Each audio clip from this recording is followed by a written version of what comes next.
ត្រដោស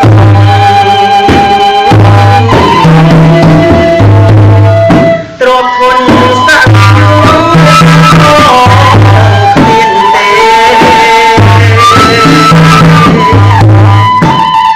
អ្នកក្របងថាមិនដែលកិច្ចការពីបី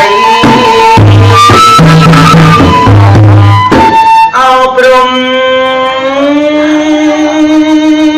លិខិតពិតកំណាច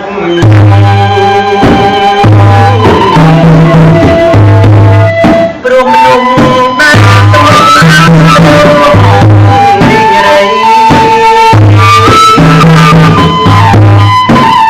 ស្រីតាស្នេហ៍គេ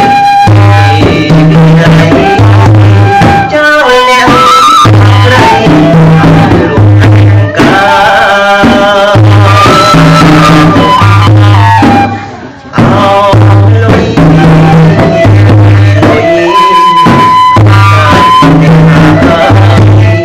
អ្នកអាច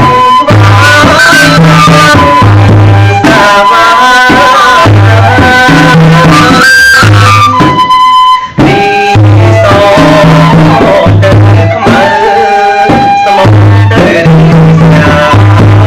ខ្ញុំចង់ប្រាប់អ្នកខ្លាំងណាស់